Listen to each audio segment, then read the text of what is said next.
plenária do Orçamento Democrático Estadual prestigiou a democracia participativa neste último sábado em Itabaiana. O Orçamento Democrático é um trabalho de empoderamento da sociedade civil que atua dentro do contexto da democracia participativa. É a participação da sociedade junto ao governo na construção de políticas públicas. Com satisfação, Itabaiana e região receberam o governador do Diálogo, que pela quinta vez esteve em Itabaiana. Na oportunidade, o governo estadual, juntamente com o secretário executivo, assinou um cheque com a liberação de quase R$ 1 milhão para 189 empreendedores individuais. O governador do estado, na oportunidade, entregou tablets e kits esportivos. O orçamento trabalhou os 12 municípios: Itabaiana, Juarez Távora, Juripiranga, Mongeiro, Pedras de Fogo, Riachão do Bacamarte, Salgado de São Félix, São José dos Ramos, Serra Redonda, São Miguel de Itaipu, Caldas Brandão e Gurien.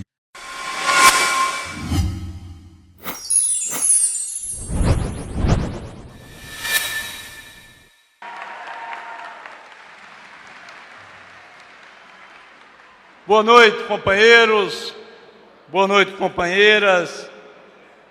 Minha satisfação expressa, mais uma vez, em ver tanta gente reunida ao redor da ideia que está potencialmente revolucionando o estado da Paraíba, porque o orçamento democrático deixou de ser coisa de Ricardo, deixou de ser coisa do governo, para ser efetivamente um grande instrumento de mobilização e de construção de uma consciência crítica maior para o nosso povo, que é exatamente isso que nós prevíamos quando iniciamos essa prática a partir de 2011.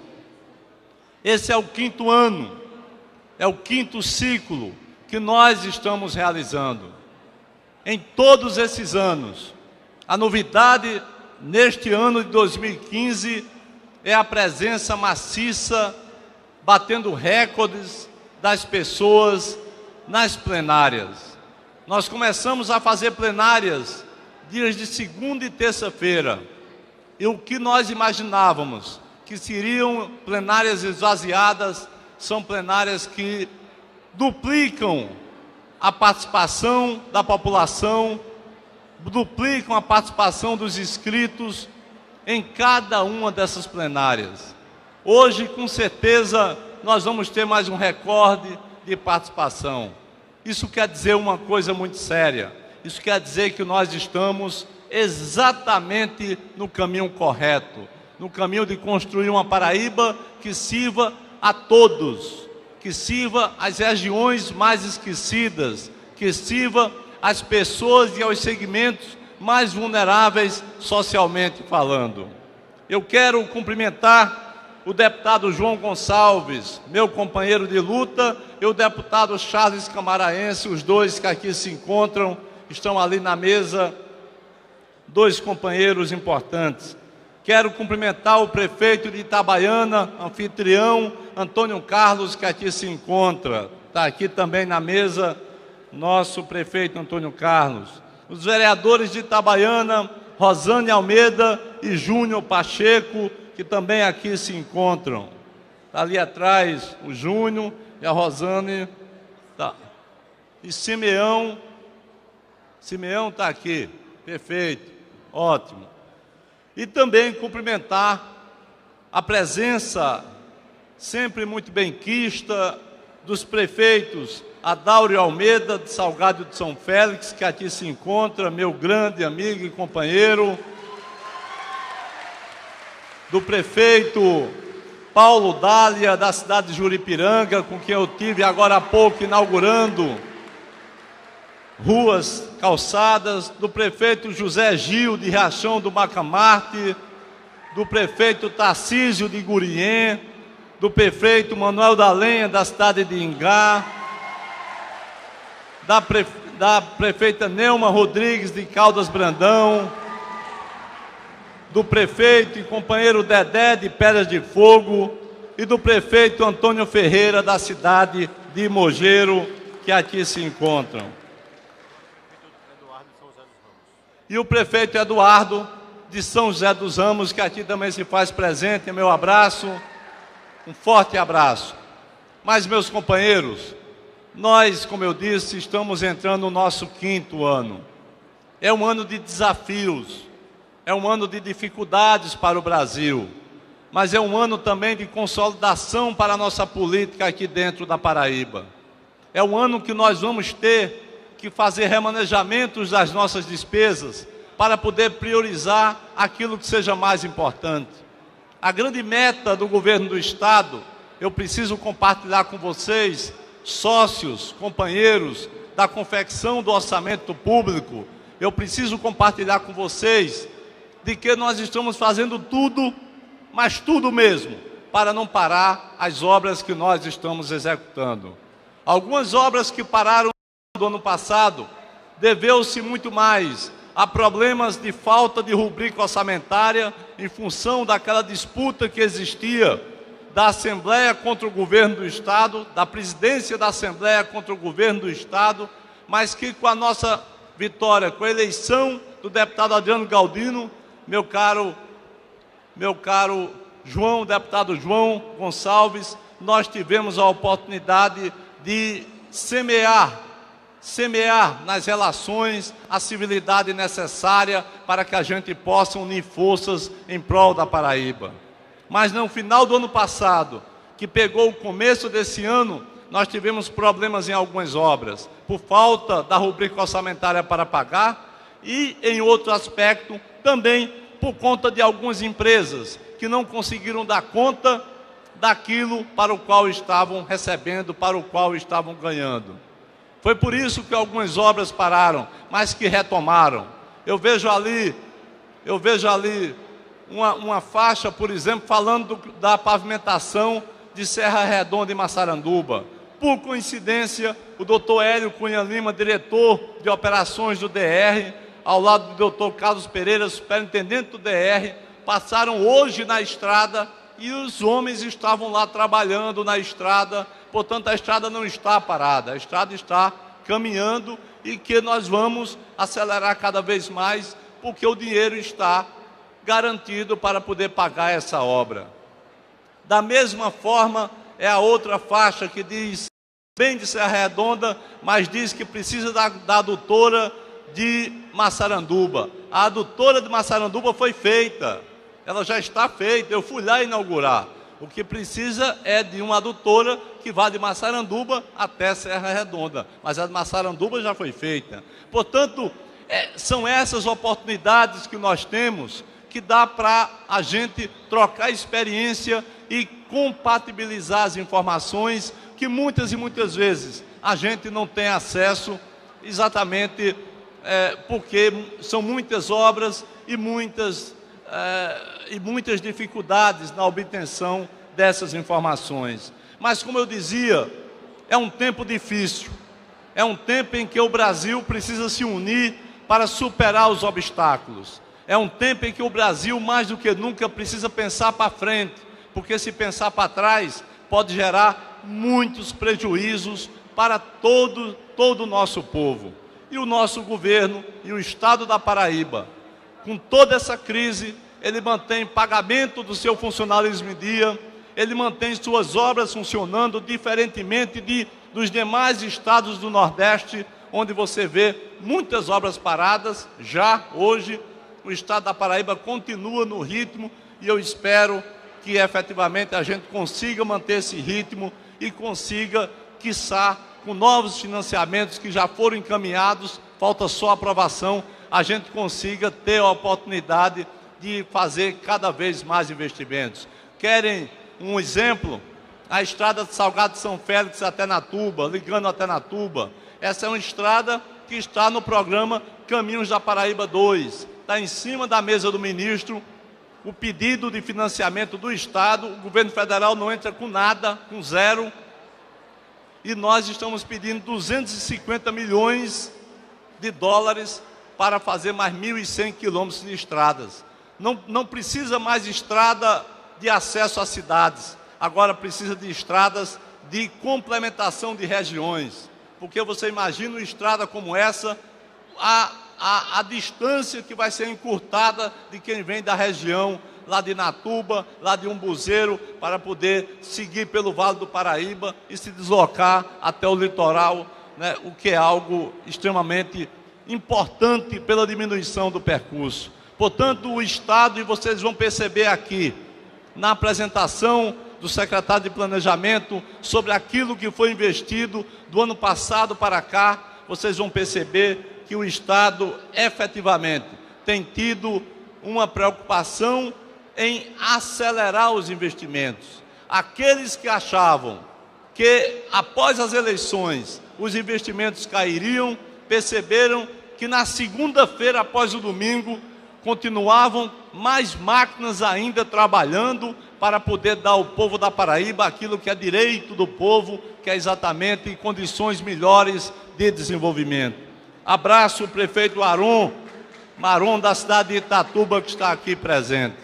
Dito isso, meus companheiros e companheiras, eu quero compartilhar com vocês todos os desafios que nós temos. Desafios na segurança. Essa é uma região que faz divisas com outro estado, e vocês sabem que a coisa mais difícil é você controlar regiões de divisas, porque quando alguém comete um delito de um lado, passar para outro e vice-versa, e força policial de um lado não entra no outro. Então é preciso perceber aquilo que o Nordeste está passando e o Brasil está passando. Observem nos telejornais diários como andam as comunidades do Rio de Janeiro. Observem, comunidades com unidades de polícia pacificadora, que se transformam em verdadeiros tiroteios, seja de madrugada, seja durante o dia. Observem os problemas que nós temos em todos os estados do Nordeste, e temos aqui também.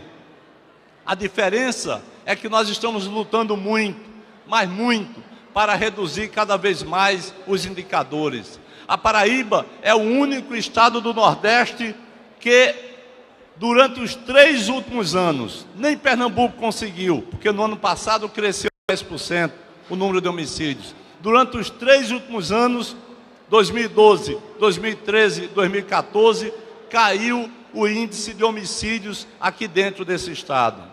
3 anos seguidos.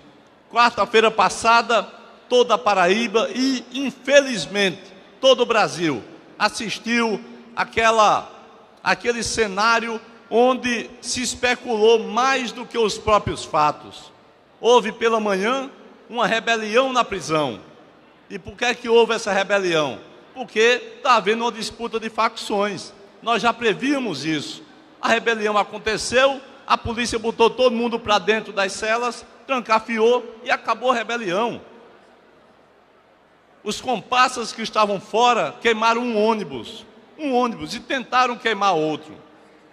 Esse foi o grande motivo para o pânico que foi gerado na cidade de Campina Grande. E esse pânico tinha uma raiz que era política. Esse pânico foi o mesmo pânico que criaram em 2013 e 2014, lá no bairro de Manaíra, lá em João Pessoa, quando fecharam um shopping center, quando fecharam faculdades na base do boato. Lá em Campina Grande, chegaram ao cúmulo de afirmar, pelas mídias sociais, de que haviam sequestrado um avião para jogar sobre aquelas 2 torres, 2 edifícios que tem no Açude Velho. Esbanjaram terrorismo, para poder, achando que dessa forma desgastava o governo. Era como aquele filme que você assiste e você vê uma parte de gente que representa o povo, que deveria defender os interesses do povo, torcendo pelo bandido e não por aqueles que estão preservando a ordem pública. Foi isso que aconteceu em Campina Grande. Mas a resposta das polícias está lá. Hoje, as polícias já prenderam 4 elementos, 4 já presos, que tinham gasolina estocada dentro de casa, botaram atrás da cadeia e vamos prender mais, porque não é possível que a população se sinta acuada. Mas é fundamental que a população não vá na manipulação que, infelizmente, alguns setores, inclusive da política, fazem questão de aumentar para poder gerar o pânico, para poder gerar o terrorismo aqui dentro do nosso Estado. Não é possível isso. É preciso a gente rechaçar, porque quem sofre é a população, quem sofre é o povo. Vamos torcer pela legalidade, vamos torcer pelos homens e mulheres das corporações militar e civil que estão nas ruas garantindo ou lutando para garantir a nossa paz e a nossa integridade. Não é possível que simplesmente alguns poucos achem que fazer política é desestabilizar as coisas. Eu não torço e nem nunca torci pelo quanto pior, melhor. E graças a Deus, nos governos que eu tive a oportunidade de representar, aqueles que torceram pelo quanto pior, melhor, sempre perderam e vão continuar perdendo, eu não tenho a menor dúvida disso.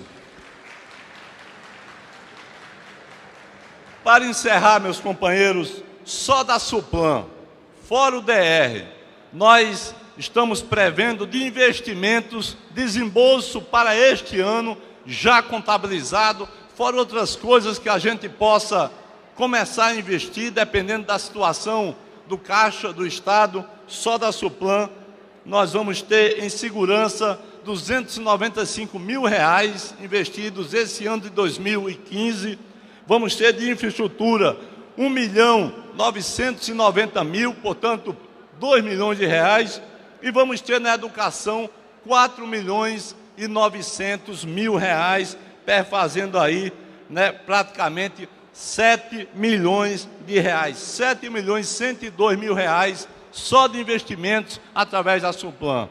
Quando a gente junta as outras secretarias ou as outras obras que nós estaremos realizando, nós temos um volume cada vez maior.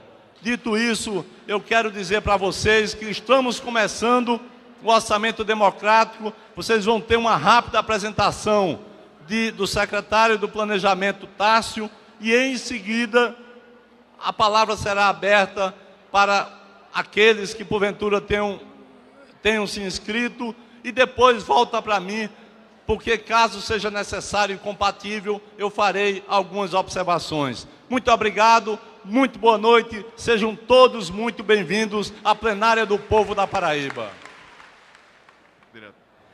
Assim tivemos as palavras iniciais do governador Ricardo Coutinho, que volta ao final para responder às falas desta plenária. Bem, senhoras e senhores, ouviremos agora o secretário de Estado do Planejamento, Gestão, Orçamento e Finanças, Tássio Pessoa.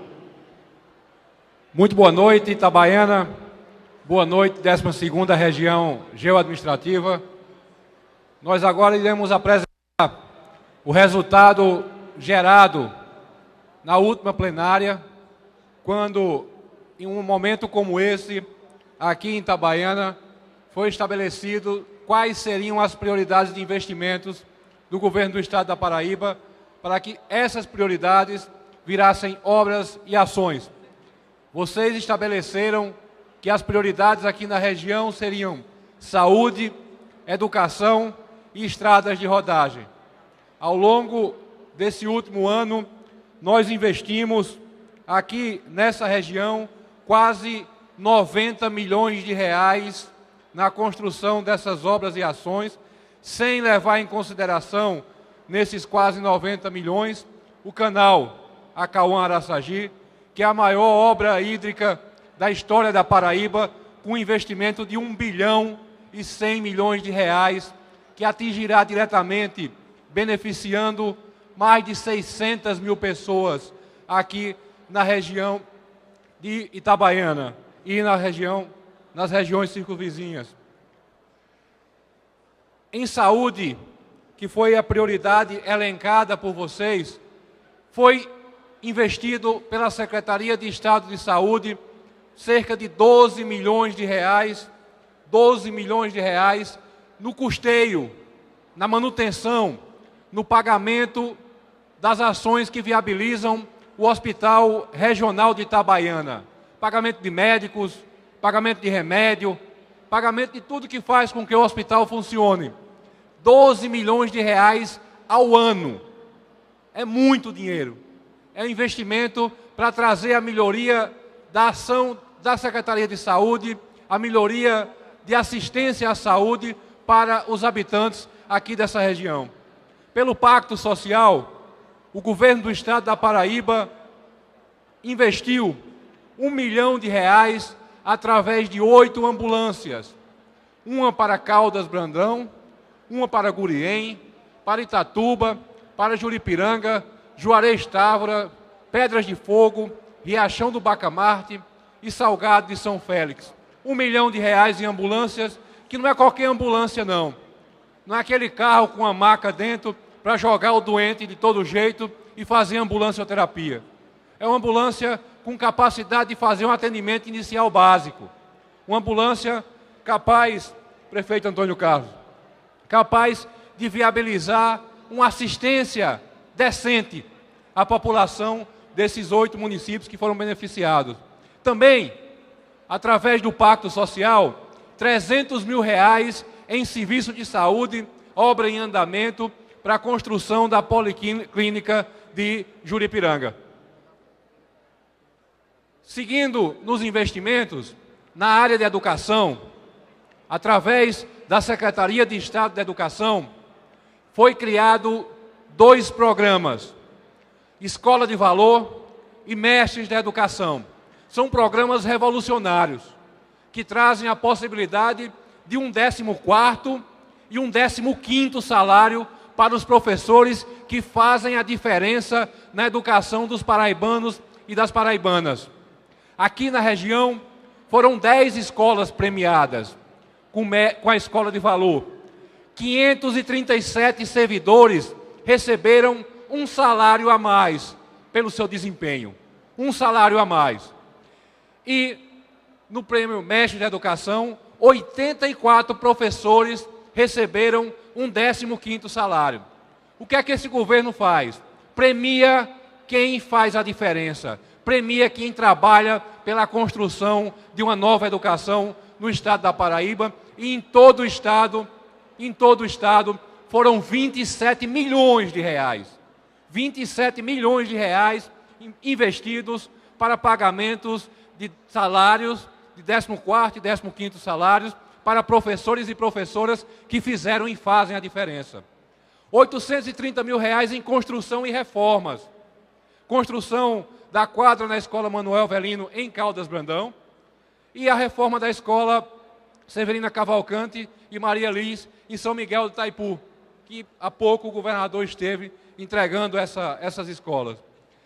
Também em educação, 104 mil reais investidos em algo muito importante, que é os kits esportivos. 34 kits foram distribuídos para a região, para as escolas atuarem na aula de educação física, fazendo a construção da educação lato sensu, da educação de mente e corpo, da educação que transforma os paraibanos e paraibanas em cidadãos conscientes e capazes de interagir bem com esse mundo de mudança que nós vivenciamos.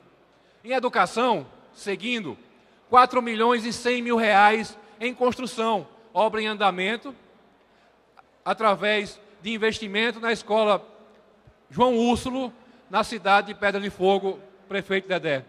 Essa obra está em andamento.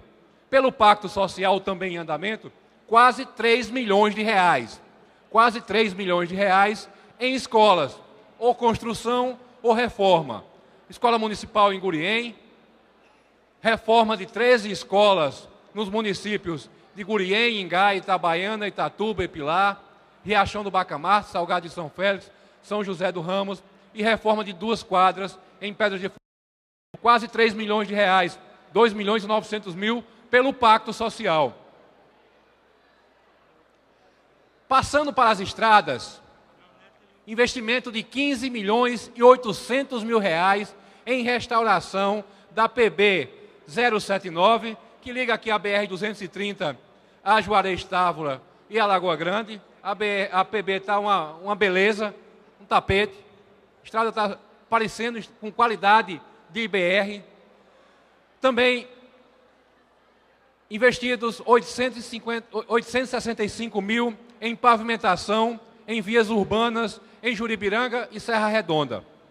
Em andamento, quase 7 milhões de reais em pavimentações na PB 048, ligando Pilar, Juripiranga, e no conjunto Frei Galvão, aqui no Riachão de Bacamarte.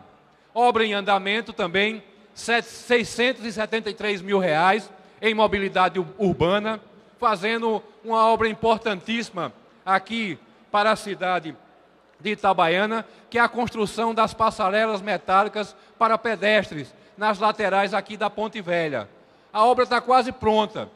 Falta só retirada de um cano da adutora, pintar 381 milhões de reais em uma estação de tratamento de água, 381 mil reais em estação de tratamento de água para Riachão do Bacamarte, em Chã dos Pedreiros. E 137 mil reais em automação no sistema de abastecimento de Pedras de Fogo, também mais 86 mil reais na estação de tratamento de água de Itabaiana. O Empreender, hoje, vocês viram o cheque simbólico, e o Empreender investiu 604 mil reais em crédito, através de 171 empreendedores e empreendedoras beneficiados, e em andamento, mais 921 mil reais em créditos, para 390. São aí quase 1,5 milhão injetado na microeconomia, beneficiando mais de 500 empreendedores e empreendedoras aqui na 12ª região. Em desenvolvimento humano, 769 mil reais em toda a região foi pago de abono natalino. Vamos ao OD, viva o trabalho, segue Germano, vamos continuar agora ouvindo vocês e colhendo as demandas do orçamento democrático. Boa noite a todos e a todas. Este é um momento, como conselheira da 12ª região, é um momento único que a sociedade civil tem perante a essas falas ao governador. Então, muito obrigada a todos e sejam, como conselheira da 12ª região, sejam todos bem-vindos a esta casa. Obrigada. Obrigado, Eliane Bento. Roseane França, líder comunitária da cidade de Caldas Brandão, é a próxima. E já pedimos para Elias Balbino, de Ingá, ir se aproximando.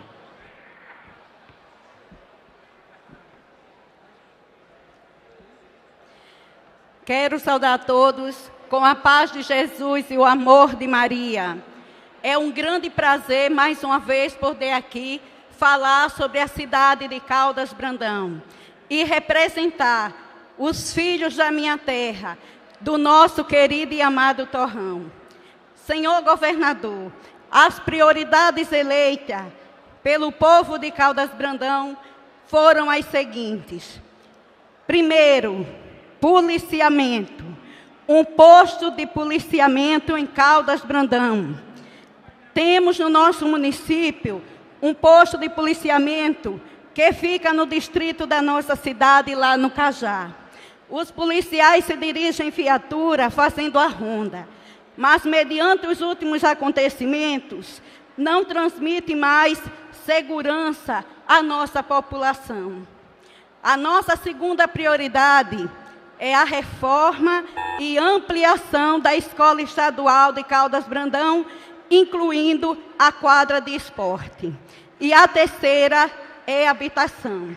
Tendo em vista que o senhor, na gestão passada, já fez 2 inaugurações muito bonitas em Caldas Brandão. Uma de habitação, porém, ainda temos muitas famílias que pagam aluguel. E a realização do grande sonho de Caldas Brandão, que foi a PB 051, ligando o distrito de Cajá, passando por Caldas Brandão, a cidade de Mari. E, mais uma vez, o nosso muito obrigado por esta realização. Senhor governador, Caldas Brandão manda para o senhor os filhos de Caldas Brandão que hoje não puderam estar aqui. Essa solicitação porque, senhor governador, nós acreditamos no seu trabalho. Muito obrigado. Sei que o tempo está esgotado, mas eu quero encerrar, senhor governador, pedindo em nome do povo de Caldas Brandão, permita-me lhe dar um abraço. A vocês que estão me ouvindo, o meu muito obrigado. Fiquemos todos com Deus e viva o trabalho! Obrigado, Roseana França.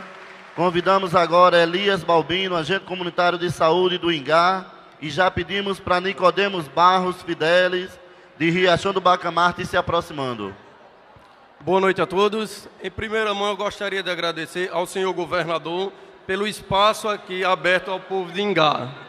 Nós temos como em primeira mão a prioridade equipamentos para a nossa UPA, que já está em andamento a sua construção e que hoje a população de Ingá vem sofrendo sem atendimento médico 24 horas, onde precisa se deslocar até a cidade de Campina Grande ou Itabaiana. Segunda prioridade foi feita em relação à construção de um matadouro público, pois hoje Ingá abate os animais de Ingá e região.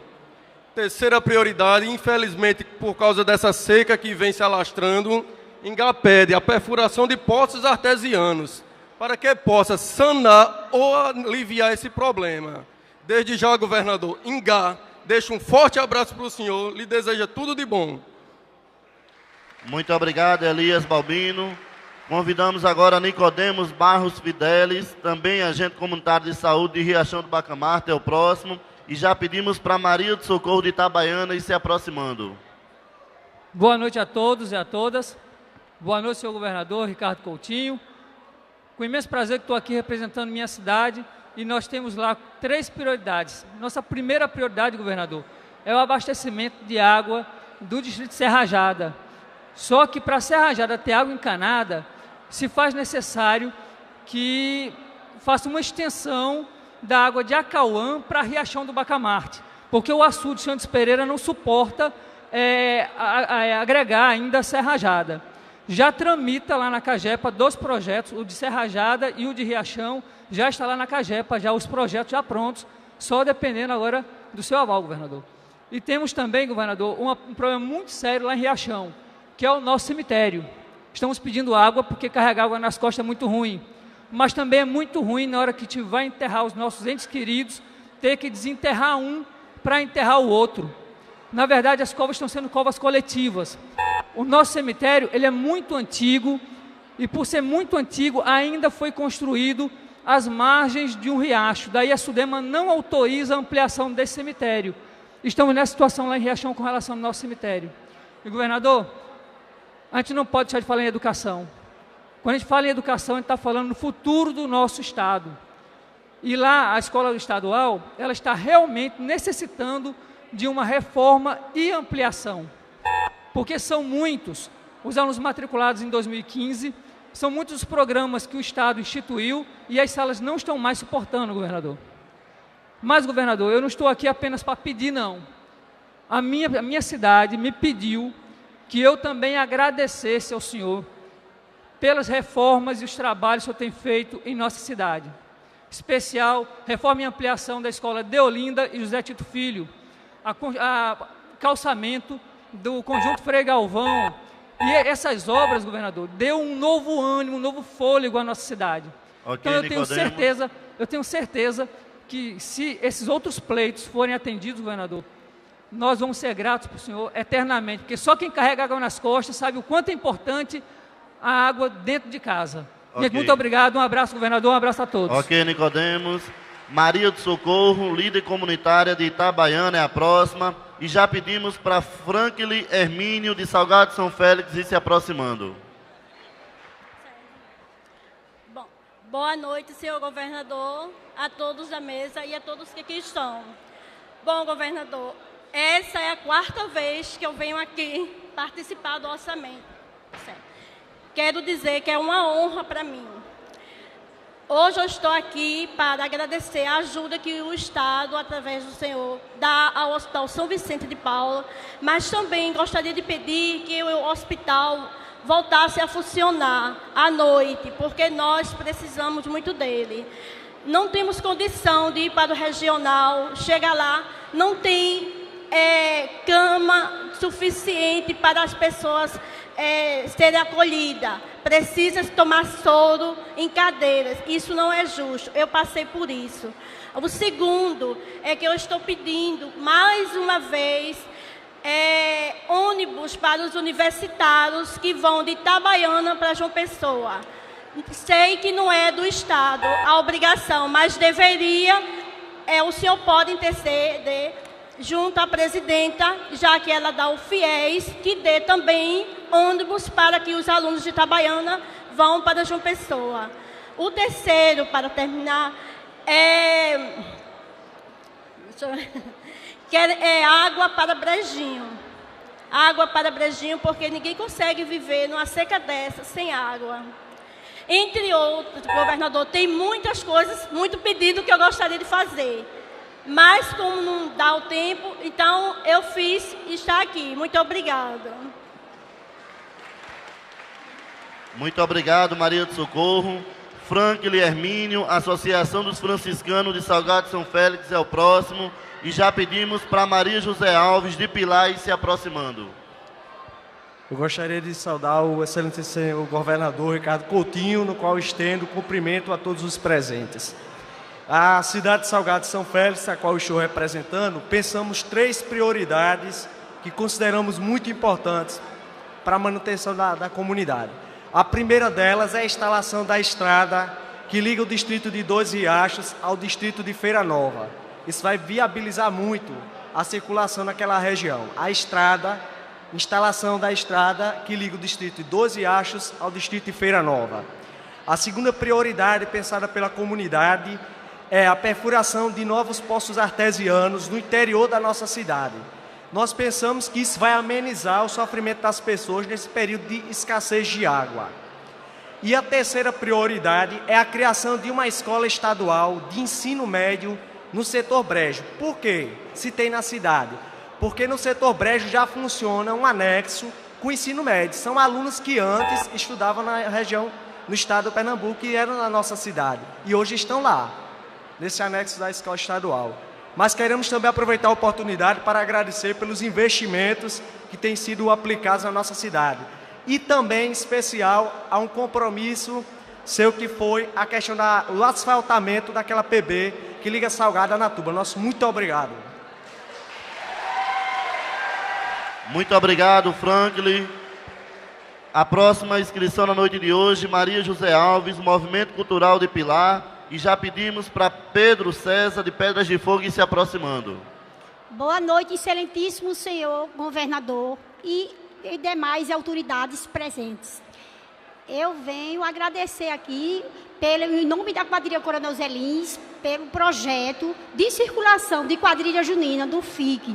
Meu muito obrigada, Secretaria de Cultura. E também fazer um apelo ao senhor governador que faça umas pesquisas das quadrilhas juninas que estão morrendo no interior. A falta de recursos, senhor governador. Aqui eu tenho demais amigos que gostam de quadrilha e este ano as quadrilhas não vai sair. A falta de recursos, porque a FUJOP anual dá uma ajuda financeira, porque o Estado não faz a mesma coisa para essas quadrilhas não morrer. Senão daqui a 2 anos só vai ter quadrilha. Só Lajeiro Seco e a Moleca Sem Vergonha são quadrilhas que têm boas condições. E eu gostaria também que o senhor governador lembrasse de Pilar a Itabaiana, o asfalto. Estamos sofrendo muito pelo asfalto de Pilar a Itabaiana. Muito obrigada. Muito obrigado, Maria José. Convidamos agora Pedro César, do Conselho Municipal de Desenvolvimento Rural de Pedras de Fogo, é o próximo. E pedimos para Odair José, de Pedras de Fogo, de Juripiranga, o último inscrito na noite de hoje. Boa noite, senhor governador, ilustríssimo, a todos aqui presentes, em nome do prefeito Dedé e toda a população de Pedra de Fogo. Nós temos 3 reivindicações. O ano passado solicitamos que fosse o hospital, a conclusão da construção do hospital, que hoje está no município para ser regionalizado, pertence ao Estado. É um hospital que ia atender toda a população, que inclusive são quase 28 pessoas, habitantes que existem lá, necessitando de hospital que está parado há bastante tempo. A outra solicitação é a construção de uma escola agrotécnica estadual de nível médio, pois temos uma população de praticamente 13 mil habitantes, em que a maioria são de agricultura familiar, que está acontecendo seu êxodo rural para outras instituições e para outros lugares, podendo estar mais produzindo na sua região. A outra seria a modernização da agricultura familiar. Nós sabemos que há muito tempo ainda continua sendo arcaico o trabalho da agricultura familiar.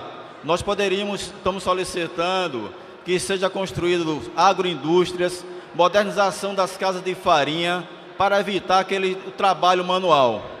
Então são essas 3 reivindicações do nosso município. Tenho a agradecer a todos e uma boa noite. Odaí José, do Movimento Cultural de Juripiranga, é o último inscrito na noite de hoje. Um tempo de 2 minutos. Boa noite a todos. Quero cumprimentar a mesa, na pessoa do senhor governador Ricardo Coutinho e na pessoa do prefeito Paulo Dália, da cidade de Juripiranga. Aproveitar essa oportunidade, governador, para pedir melhorias no Hospital Regional de Itabaiana, inclusive uma CTI. É uma necessidade de toda a região. Também melhorias no Hospital de Pedras de Fogo. Segurança Pública, pedimos também aumento de viaturas, se possível também contingente. As cidades estão precisando. Pedimos também ampliação e reforma da Escola Estadual Demétrio Toledo, na cidade de Juripiranga. E, se possível, também a construção de quadra esportiva e de auditório, principalmente para a cidade, né, em si, que servirá para toda a cidade. Pedimos também construção da alça que liga as PBs 048 a 066, né, que passa entre Pilar, Juripiranga e Itabaiana.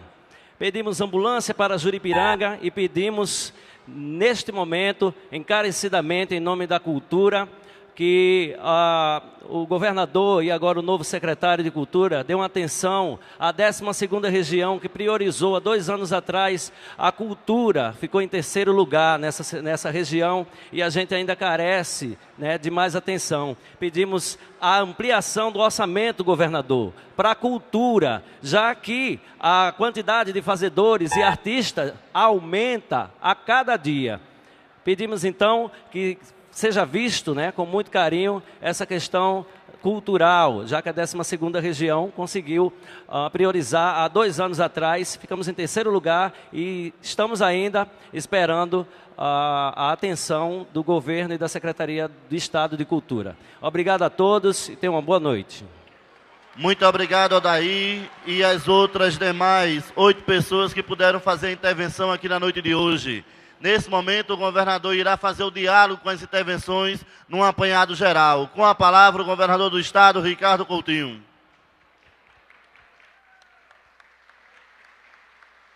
Companheiros, evidentemente que eu até não deveria comentar todas as palavras, porque algumas são solicitações diretas que devem ser analisadas conforme o tamanho do orçamento que se tenha. E aí, os companheiros e companheiras do orçamento, conselheiros do orçamento, que é quem fazem esse meio de campo entre a parte técnica e aquilo que sai das plenárias, poderão acompanhar o nível e o grau de prioridades que precisa acontecer, porque todos nós sabemos que o Estado ele não tem capacidade de fazer tudo. O orçamento democrático existe para organizar a prioridade que está na cabeça das pessoas, coletivamente falando. Essa é a função, além da construção de uma nova identidade, de uma nova consciência crítica, mas, na essência, essa é a função do orçamento democrático. Fazer com que aquele recurso que o Estado tenha seja prioritariamente investido aonde a população mais precise. Não é verdade? Então, por exemplo, algumas intervenções eu não vou comentar porque os secretários já fizeram as anotações e irão trabalhar em cima delas. Porém, outras, eu vou aqui fazer alguns comentários. E gostaria de dizer que, primeiro, talvez ocorreram ali 1 ou 2 intervenções, mas dizer que eu gostaria de ter feito muito mais casas na região. Nós fizemos ou estamos fazendo um total de 210 casas.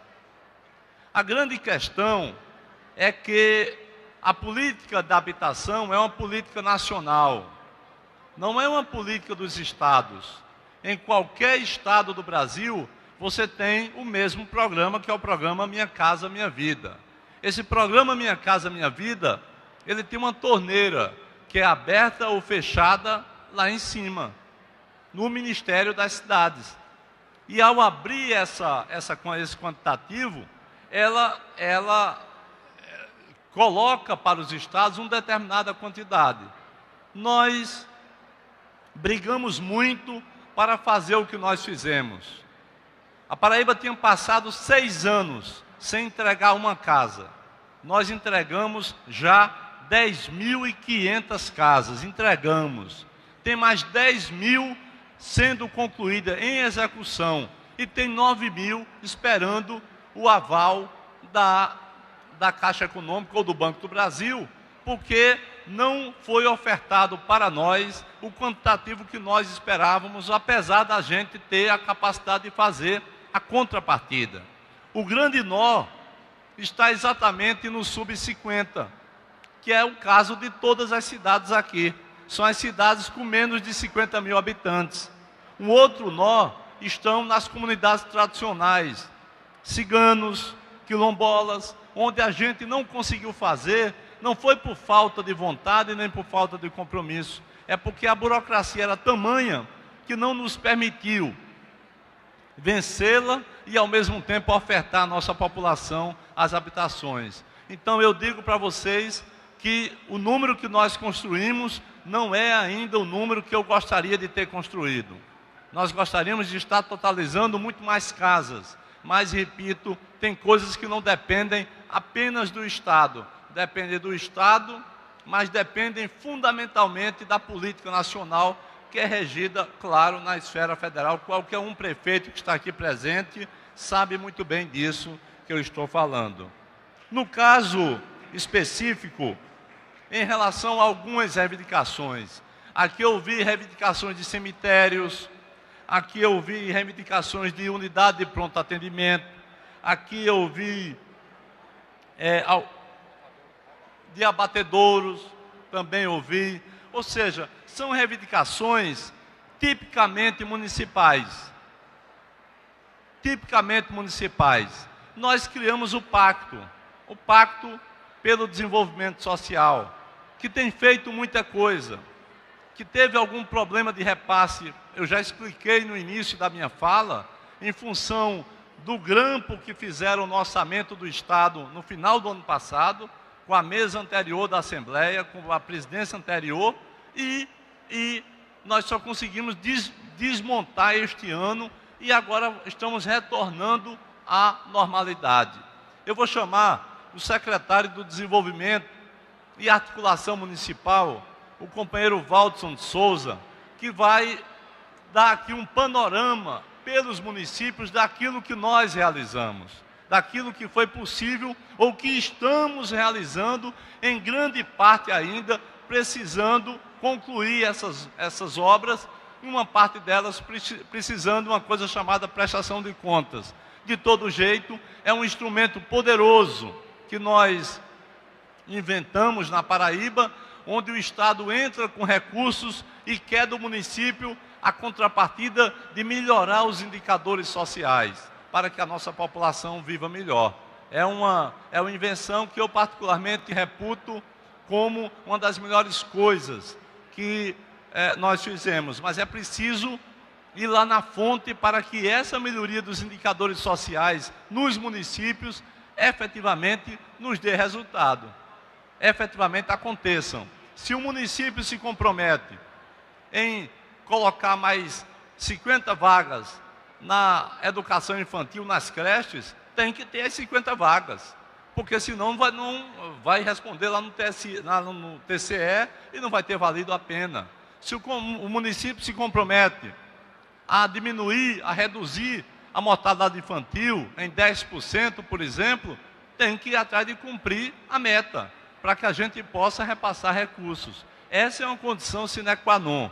O Estado não está dando dinheiro para ninguém, o Estado está investindo para ter a qualidade de vida da população como contrapartida, como retorno. Eu vou passar para o secretário Valdson, ele vai atualizar um pouco todos vocês e depois eu retorno para fazer outros comentários. Valdson. É óbvio que o governador Ricardo Coutinho já colocou muito do que já fez nessa região e acrescentarei as obras que realmente ainda estão além do que ele já colocou, principalmente nas duas principais áreas, que são saúde e educação. Só na 12ª região, em praticamente todos os municípios, o governo do Estado, através do Pacto pelo Desenvolvimento Social, já investiu quase 9 milhões de reais desde o ano de 2011. E a gente tem feito um esforço bastante concentrado nessas duas áreas, além de outras áreas que são estratégicas, que levam a desenvolvimento a qualquer, e essa região fez isso, que é logicamente a pavimentação e é lógico de estradas e outras localidades aqui. Só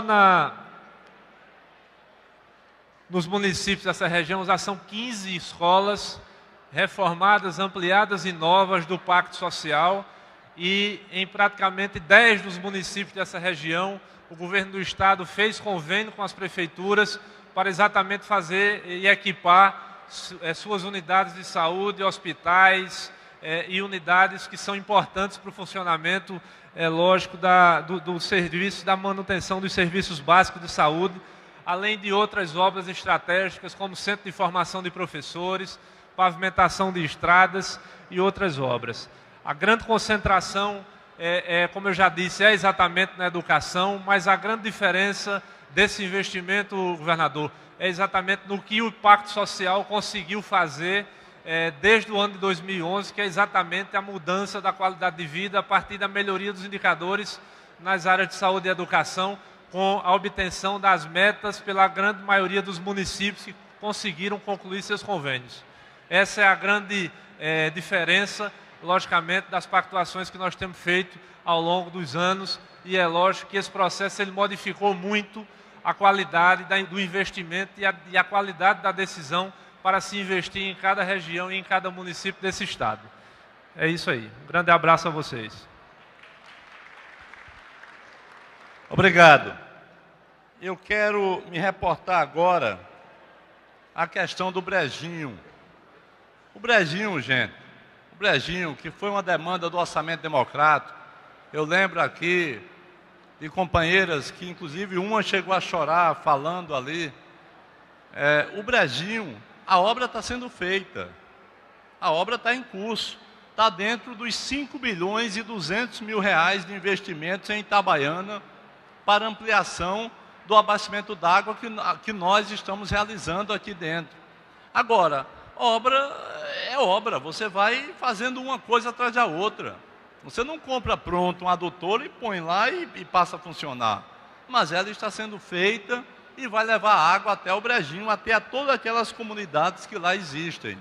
Portanto, é ter a confiança, a obra não parou, a obra está andando, está indo bem. Qualquer coisa que algum companheiro queira saber posteriormente, procura aqui, né? Leonardo da Cagepa está aqui atrás, ele pode tranquilamente, levanta a mão, Leonardo, ele pode esclarecer as fases que estão, mas está tudo aqui dentro desses 5 milhões que nós estamos investindo na ampliação do abastecimento d'água do município de Itabaiana. Portanto, essa é uma coisa que é importante. A outra questão que é importante, a estrada Pilar Itabaiana. Ninguém falou aí, mas eu vou falar. No ano passado, eu assinei a ordem de serviço. Ordem de serviço significa começar o serviço. Nós demos 1 mês, 2 meses, 3 meses, e a empresa não começou a obra. Eu percebi claramente que se começasse a obra naquela situação, nós teríamos uma estrada a mais com problemas, aquela coisa de trabalhar 3 dias, depois parar 3 semanas, trabalhar 3 dias, parar 3 semanas. Nós preferimos, o DR preferiu, primeiro, cuidar de concluir aquela que foi concluída, falta só uma laminha preta lá para a gente marcar a inauguração, e começar a fazer, seja com essa empresa, ou seja com outra empresa, porque se ela não quiser vai cair fora, e se ela não colocar o maquinário vai cair fora, e a outra empresa faz uma licitação e faz. Portanto, o recurso para essa estrada está separado, existe, não é falta de dinheiro. Foi apenas, na verdade, uma espécie de proteção para não ser utilizado indevidamente durante um processo eleitoral, que vocês sabem como é que é aqui na Paraíba se disputar a eleição. Eu digo, se nós tivermos isso aqui e essa empresa parar uma semana, aí vão dizer que o mundo acabou e que a culpa é do governo, né? Quando na verdade o governo está mandando fazer. Portanto, nós vamos reafirmar isso. O DR está aqui, doutor Carlos Pereira, doutor Hélio Cunha Lima, os dois do DR estão aqui e vão tomar as providências, porque se a empresa não quiser fazer a obra, não bancar, vai sair da obra, a gente quebra o contrato, faz outra licitação e contrata outra empresa e ela toca naturalmente a obra. É uma obra que não é difícil, é uma obra fácil e que a gente faz com certeza rapidamente. Houve uma intervenção acerca do hospital, 2 intervenções acerca do Hospital Regional de Itabaiana, né? Eu ia fazer essa intervenção, mas eu prefiro que a secretária de Estado da Saúde, Roberta Abá, possa usar a palavra e falar além do hospital, inclusive. Falar além do hospital. Falar aquilo, não apenas aquilo que foi feito, mas aquilo que pode ser feito. Falar também dos problemas que nós temos, porque nem tudo são flores. Eu lembro a vocês que em 2010, o custeio dos hospitais por mês chegava a 13 milhões, dos quais 8 milhões vinham do SUS. Hoje, o custeio dos hospitais está em 55 milhões, dos quais só esse ano é que passaram a vir 5 milhões do SUS, porque durante o primeiro mandato todinho era 0. Nós bancamos tudo com recursos próprios. Abrimos 1.044 leitos em hospitais, né? Duplicamos o número de leitos em UTI. Quer dizer, então, um esforço enorme para poder ampliar a nossa rede. Agora, nós temos consciência de que é preciso atender melhor agora. E para atender melhor, não é só a ordem do governador, não é só a ordem da secretária. É toda uma cadeia que precisa existir para que as coisas possam funcionar a contento. Eu vou passar para a Roberta falar sobre o Hospital Regional de Itabaiana e sobre outras coisas também. Doutora Roberta Abá. Boa noite a todos e a todas. Eu quero dizer a vocês que o governo do Estado, ele vem num esforço e numa luta para fazer funcionar a rede hospitalar que é de competência do governo. Saúde não é constituída apenas de hospitais. A saúde é constituída de níveis de atenção, onde nós temos os PSFs, nós temos as unidades de pronto atendimento e os hospitais que têm diversos níveis de complexidade. Temos a responsabilidade do município, a responsabilidade do Estado e a responsabilidade do governo federal para se montar um sistema de saúde. O Estado da Paraíba tem 33 hospitais. Para os senhores terem ideia, o Estado de Goiás, que tem um território bem maior, e assim como a população, tem apenas 7 hospitais regionais. Nós não precisamos mais de hospitais.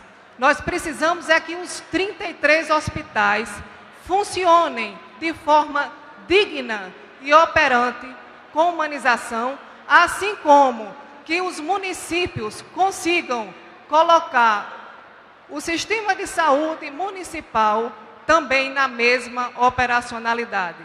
Porque senão, nós estaremos sempre construindo hospitais e um paciente com uma simples hipertensão que poderia ser corrigida. Num posto de saúde, ele deixa de ter aquilo e ele chega no hospital com um AVC, cuja sequela não há dinheiro na vida que pague. Então, nós temos 33 hospitais, estamos chegando perto. Ontem completamos o 31º em visita que estamos fazendo. E dizer aos senhores que o Hospital Regional de Itabaiana, já em 2015, já teve a reforma de 2 salas cirúrgicas e uma de parto, a contratação de mais 7 médicos de 4 especialidades para melhorar o atendimento. A partir de março, dobrou-se o atendimento de urgência e emergência de 120 atendimentos por dia, passou-se para 280. E teve dia que chegou a mais de 300 atendimentos de urgência e emergência por dia. Isso é um reflexo da falta de funcionamento das unidades básicas de saúde. Isso é um reflexo também da falta de funcionamento dos hospitais de outras regiões.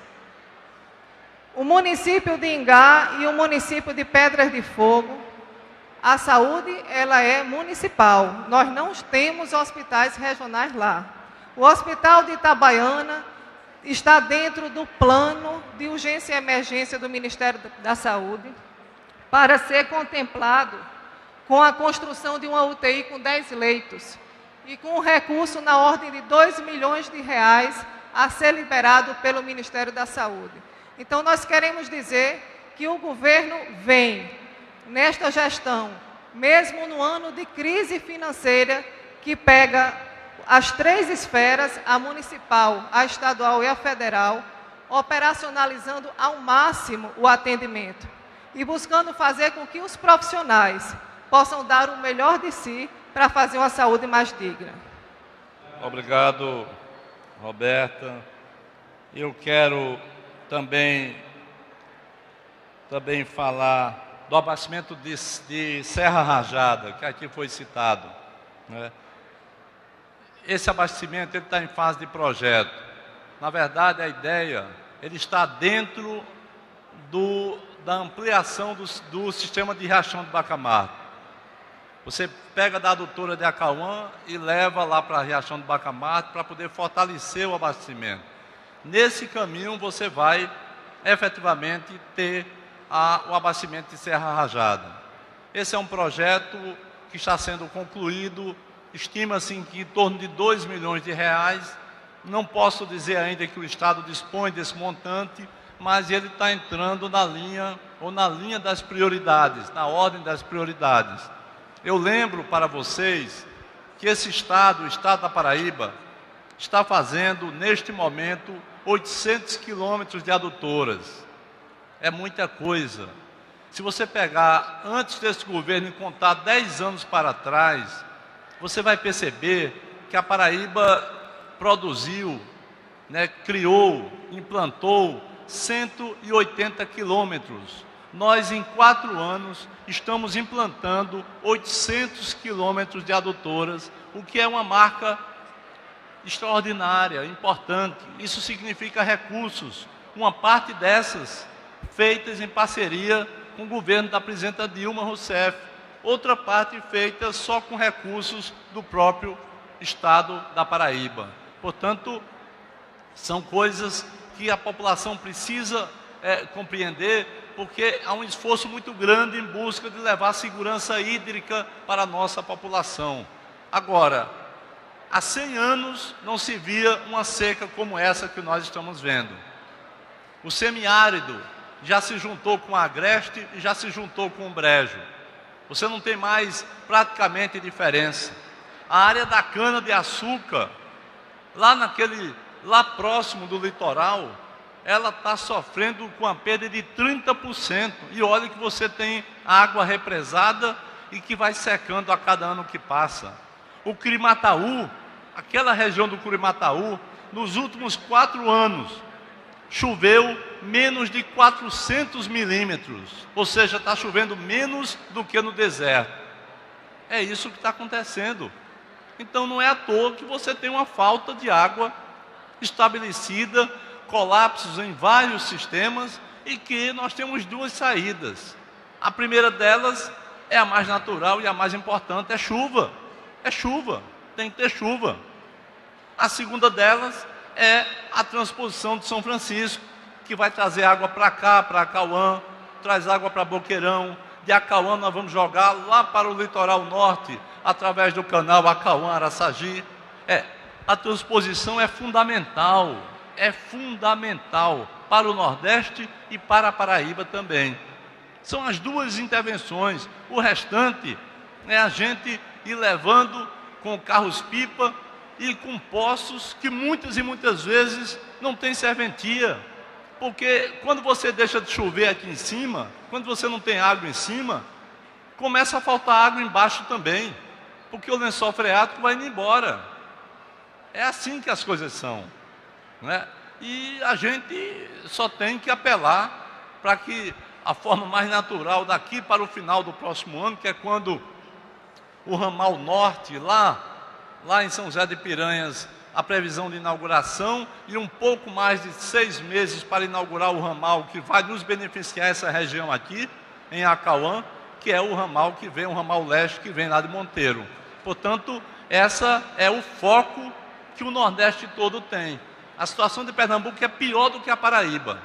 Se a Paraíba tem 21% em média dos reservatórios, Aron, 21%, Pernambuco tem 16%.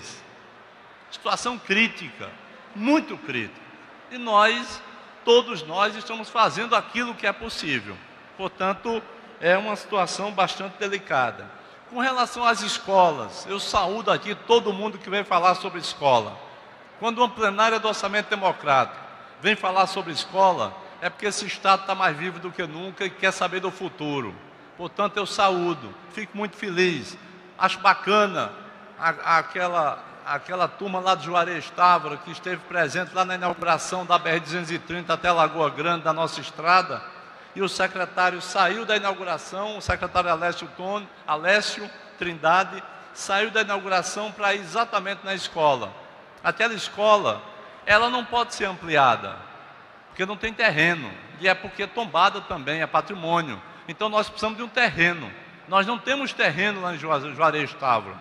Existe lá uma perspectiva de se conseguir um terreno, mas eu agora chamei o secretário e pedi que ele agilize a desapropriação de algum.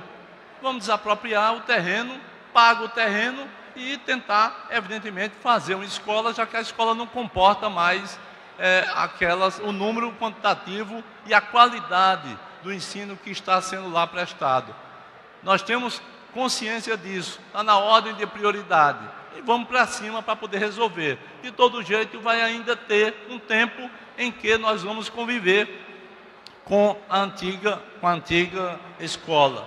Vale o mesmo para as demais reivindicações. Eu sei que se o Estado tivesse capacidade, faria tudo ao mesmo tempo. Não tem capacidade. Nós já reformamos mais de 300 escolas aqui dentro desse Estado nesses 4 anos e 4 meses. Hoje acabei de inaugurar uma escola aqui em São Miguel do Taipu. Ontem inauguramos mais uma escola nova lá em Damião, uma escola nova e uma reforma de uma escola lá em Barra de Santa Rosa. Na segunda-feira inauguramos uma em São Bento. Na terça-feira inauguramos uma lá em São Bentinho, inauguramos outra em Lagoa. Ou seja, praticamente todos os dias que a gente consegue sair e viajar, esse governo tem inaugurado reformas ou ampliações ou novas escolas por dentro desse Estado. Esse é um ritmo alucinante, mas infelizmente não dá para fazer todas as escolas ao mesmo tempo. Quem me dera fazer isso. Eu conversava com o prefeito Antônio Carlos, de Itabaiana, e ele me dizia da quantidade de escolas que tem. E eu dizia para ele que eu particularmente acho que é melhor você oferecer uma boa escola, mesmo concentrada, do que pulverizar todo mundo e você ter gastos muito maiores quando você pode, ao fazer um encontro, né, dos alunos, pode ter mais treinamento, ter mais qualificação, ter mais condições de fazer com que o ensino-aprendizagem ocorra de uma forma mais efetiva. Fizemos isso no Estado.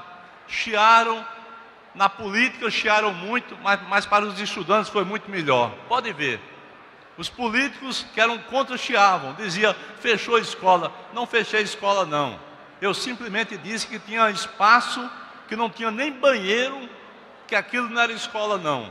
Aquilo não era escola para um filho do povo que precisa estudar com dignidade, não. Nós preferimos colocar em escolas que pudessem receber as pessoas e prover uma educação minimamente de qualidade na sua estrutura, a partir da sua estrutura. Quem vai naquela escola Severina, aquela que nós inauguramos hoje, Holanda Cavalcante, Severina Holanda Cavalcante, que nós inauguramos hoje, lá na BR, quer dizer, quem vai naquela escola, quem lembra de como era aquela escola, que era algo prestes a cair, e entra lá agora, percebe que a escola mais do que duplicou, e ficou uma gracinha a reforma. Ou seja, nós estamos preocupados com isso, e são mais de 800 salas de aula. De toda forma, a educação vai anotando cada reivindicação, ao final do ciclo do orçamento democrático, ela vai ter 12ª região, tais, tais e tais. Primeira região, tal, tal, tal. E aí vai começar a dividir o dinheiro que tem pela ordem das prioridades de cada região, para que a gente possa ser, ou tentar ser, o mais justo possível dentro dessa subdivisão. Então esse é o processo que nós faremos. Finalmente, o nosso companheiro Odair falou, e também a Maria José Alves, a nossa companheira, falou sobre o FIC, sobre quadrilhas juninas, sobre cultura. Eu achei muito importante essas duas intervenções, e eu vou chamar Lau Siqueira, que é secretário da Cultura do Estado, e ele vai situar vocês um pouco sobre aquilo que esse Estado vem fazendo na área cultural. Muitas vezes a gente acha que a gente não está dentro, não está acontecendo nada.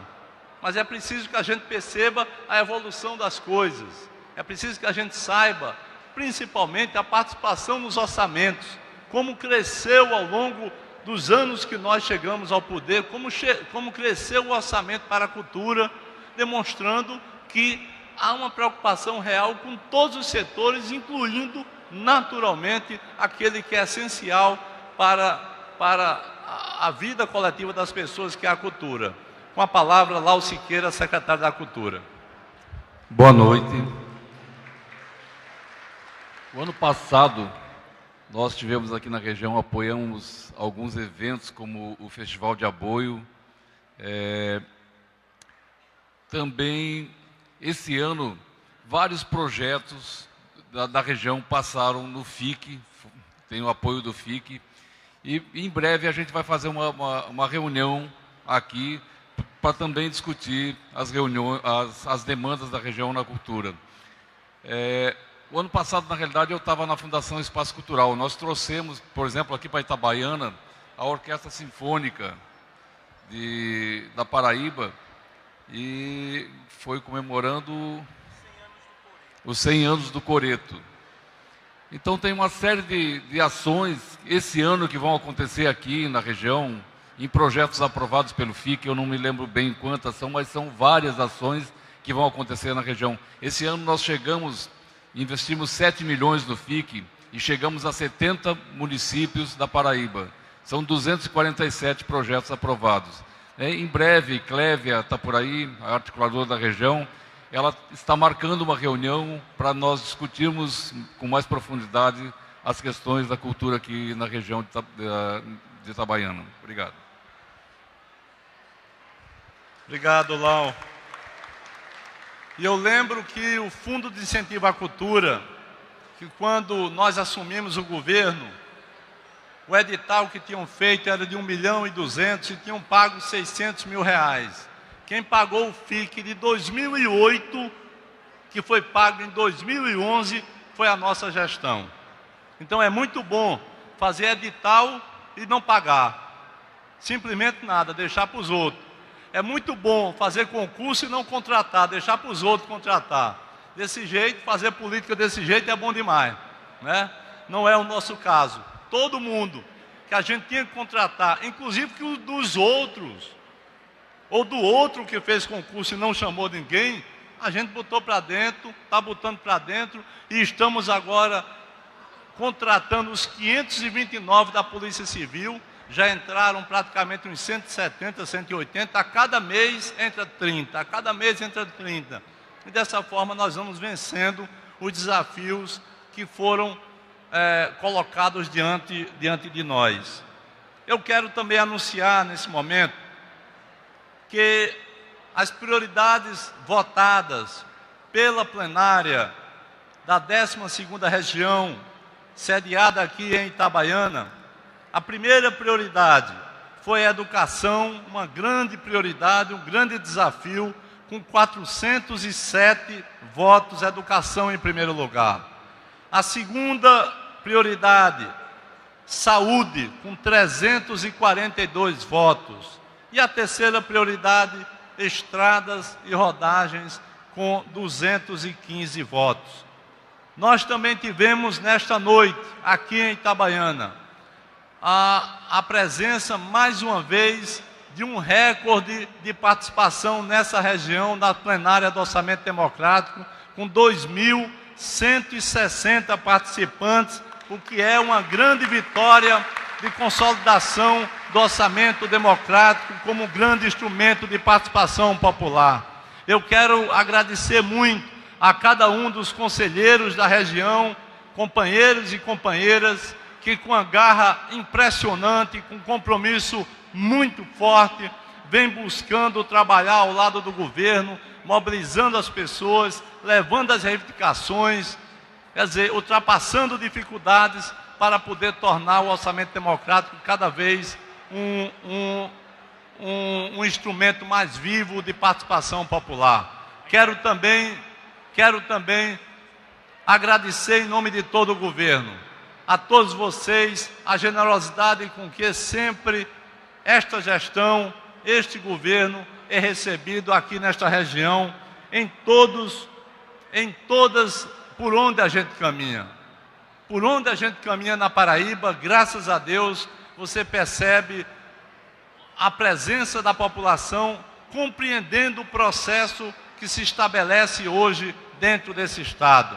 Nós estamos dando poder ao povo, porque nós queremos que o povo, ao ter mais poder, tenha mais consciência crítica e possa fazer com que a política possa avançar para melhorar a qualidade de vida da nossa população. É por isso que eu me sinto profundamente, plenamente satisfeito, né, e com a consciência muito tranquila e consolidada ao ver multidões como essa aqui presentes em cada uma das nossas plenárias. Agradeço muito, companheiros, ao governo. Vocês têm uma tarefa que é fazer com que aquilo que essa plenária expressou possa se transformar na realidade prioritária dos investimentos do nosso orçamento para 2016. Aquilo que for possível, a gente antecipa. Aquilo que não for possível, se prioriza para 2016. Muito obrigado, um abraço muito forte, um beijo no coração e vamos em frente cada vez mais unidos. Muito obrigado.